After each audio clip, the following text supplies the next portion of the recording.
इस बेलका टापू पर उपस्थित देश के कोने कोने से आए उपस्थित देश के मूल बाजी मालिक मूल बीज को इस बेलका टापू पर हार्दिक जोहार, स्वागत। आपने समय निकाल करके यहां पर इस कार्यक्रम को सफल बनाने का प्रयास किया, इसके लिए आप सबका लाख लाख जोहार, आभार। साथियों, यहां पर एक ही बात हमारी मुख्य मांग उठ करके आई कि 80% जमीन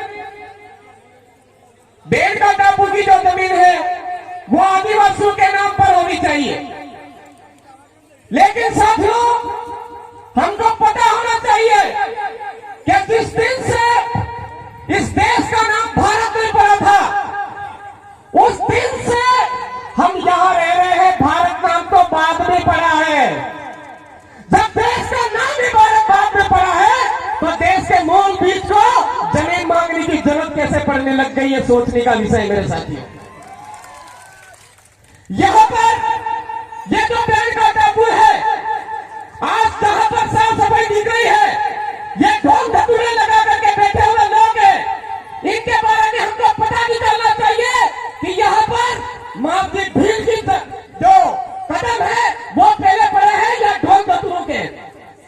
ये ढोल धतूरों वाले लोग हमारे यहाँ के नहीं है, हम सबको पता है।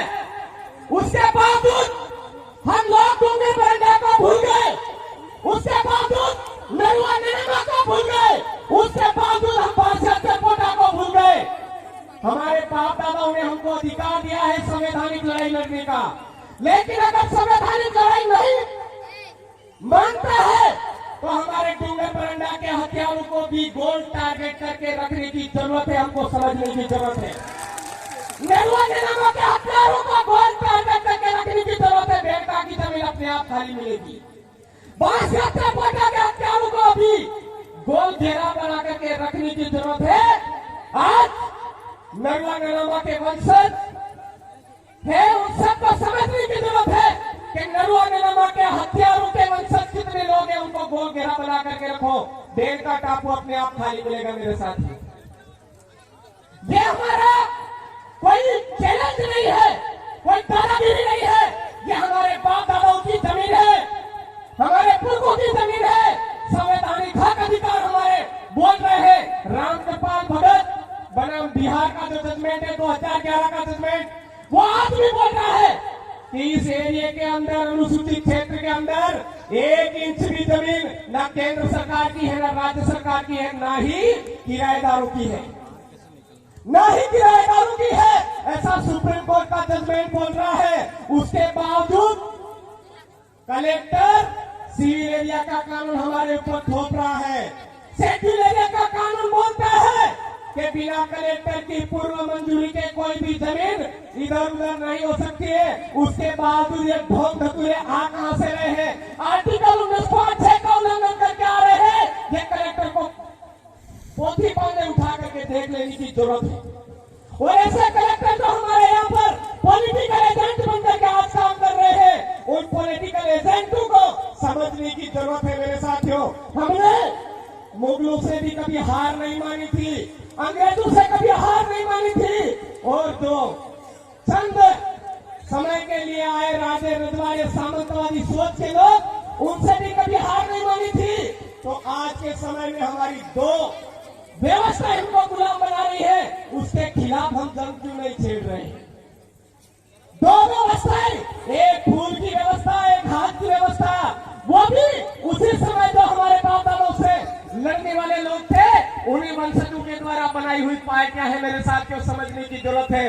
इस शेड्यूल एरिया से, इस भारत देश से वही जो किराएदार है उनको वापस यहां से राजी खुशी रवाना करना है। तो हमारे बाप दादाओं ने हमको हक अधिकार दिया है, वोट का अधिकार। उस वोट के अधिकार के जरिए हमारे एरिया से वो दो व्यवस्थाओं का सूपड़ा साफ करने की जरूरत है। पूर्व वक्ता बोल चुके हैं। उसके बावजूद हमारे बहुत सारे कोई चूतियानंदी लोग हैं, उनके आगे उंगली पकड़ते हैं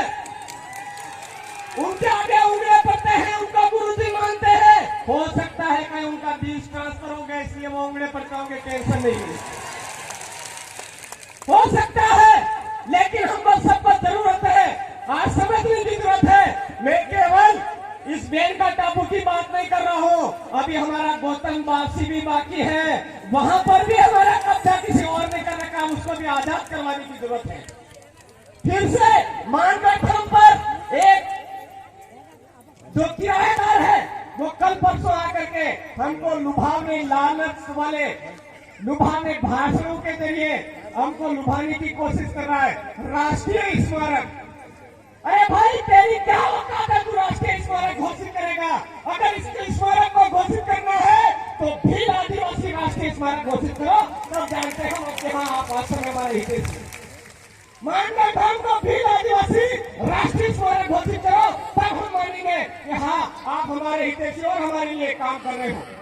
साथियों, आप सबने यहाँ पर समय दिया, हम सबको हमारा हर घंटा आखिरी घंटा मान करके जिस तरह से हमारे पूर्वज काम करते थे, रात दिन लेकर के हमारी एकता के लिए काम करते थे और अंग्रेजों को इस देश से बाहर निकाला, मुगलों को इस देश से बाहर निकाला, राजा रजवाड़ी व्यवस्था को बाहर निकाला। इसी तरह से ये तो फूल और हाथ वाली व्यवस्था है, इसको बाहर खदेड़ने के लिए हमारा हर घंटा अंतिम घंटा मान करके काम करे, ये मैं आपको संदेश देना चाहता हूँ।